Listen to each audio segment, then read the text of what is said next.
Other types of interviews are a phone interview. In a phone interview, I would encourage you to dress professionally for a phone interview. There's something about putting on that interview attire and then sitting down and doing a phone interview that makes you feel like you're on the spot and professional, and I would encourage you to do that.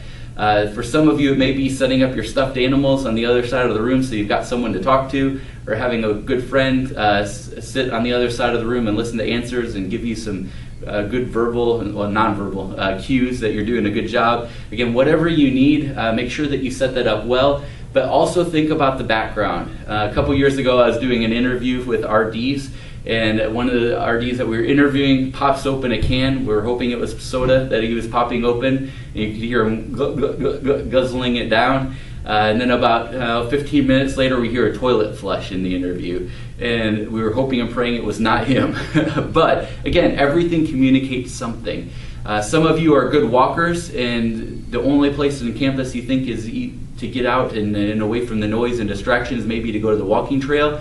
If you do, think about what that means to walk on the walking trail, and that every step you take may be going through the phone. And again, we've been in a lot of interviews, or I have, where that is very distracting as an interviewer, to hear those footsteps coming through. In fact, we were doing one RD interview once where it started out really good, and we started asking progressively intensive questions, and by the end of it, they were out of breath because they were basically jogging and answering the questions for us, and they just kept speeding up as the questions got more intense. So again, think about what it is that you're communicating.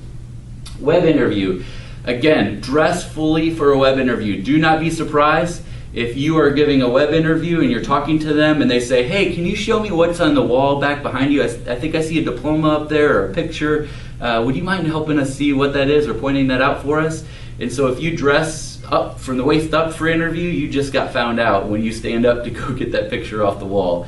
Also, again, I think it really helps you to put a positive persona behind you because you're fully dressed in that way. Secondly, when you're talking to a camera, often it can be so depersonalized. I would encourage you to practice that. Work at FaceTiming or Skyping if you know that kind of an interview is coming up, and practice looking at the camera. It's very, very, very, very tempting to just focus on them. And so instead, it would kind of be like if I'm doing a session with you and we're kind of talking, and all of a sudden I want to check myself out and check you out. All of a sudden it looks like I'm really not paying any attention to you, or I'm not even addressing you because I'm looking over here at this other person. So again, you want to really maintain eye contact with the camera. Even though it seems depersonalized, it makes a big impression on the other side and how you're able to handle that. Answering machine. Be ready to leave a good message. Many times employers are very, very busy in what they do. Don't be afraid to leave them a really good message. Again, think about what you need to communicate in a 30-second message. Don't go on and on with them, but be ready to leave them a good message. Also, again, make sure that your answering machine has your first and last name on it, or they can't leave you a message. Also, make sure that the message on your answering machine, your personal voicemail, is set up and it doesn't just have a number, and it is actually a professional message. You've reached Dr. Chris Confer. He's unavailable right now. Please leave your name, number, and a brief message, and I'll return your call as soon as possible. That's a great message to have, a professional one to have out there.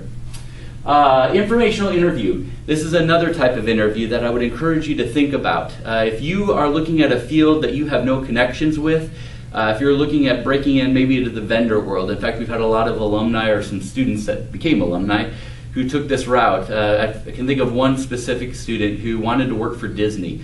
That was his dream job, and he wanted to work in the vendor community here for Walmart for Disney. And so he went around and actually did informational interviews and got a hold of someone from the Disney branch here in Northwest Arkansas, and just had a really good conversation with them. An informational interview, you're doing it not to get a job, but to really understand the company, understand the job, understand the process, for you to learn what the jobs are titled so you can go out and search for them. But out of that process, often you make a really good impression on those employers. The one thing I know and will stand firm on is that employers hire who they know. Employers hire who they know. And so even by doing the informational interview, you just made yourself known. You're not just a name on a page or a name on a resume that comes floating through, but you're a real person that they've connected with. And so an informational interview is a great way to get your foot in the door if you don't have other connections to that organization. The other thing about informational interviews is people love to talk about themselves. In fact, if you ask me, I want to be a director of career development someday, and you scheduled a meeting to meet with me to find out how to do that, I would love that. So please don't all do that at once. But again, I love talking about what I do. I'm doing this for a reason because I'm called to do it, and I love talking about that with other people and sharing that with other people. And so again, in the vendor community, when you think about doing things at a hospital, or if you're thinking about digital design or breaking into the media industry or film industry, go do those informational interviews, because again, it makes you a known entity. Be ready to leave a resume, even though they may not ask, and don't leave it if they don't ask, but at least have one, so that if they say, hey, how could I get in contact with you, or do you have a resume or a business card on you, make sure you've got something to give them. And I guarantee that when they have another opening, if your name's not in the pile, but you've shown interest in that specific job, in that specific area, that likely they're going to give you a call or let you know that they want to pursue you for that. So again, it's a great way to get yourself out there.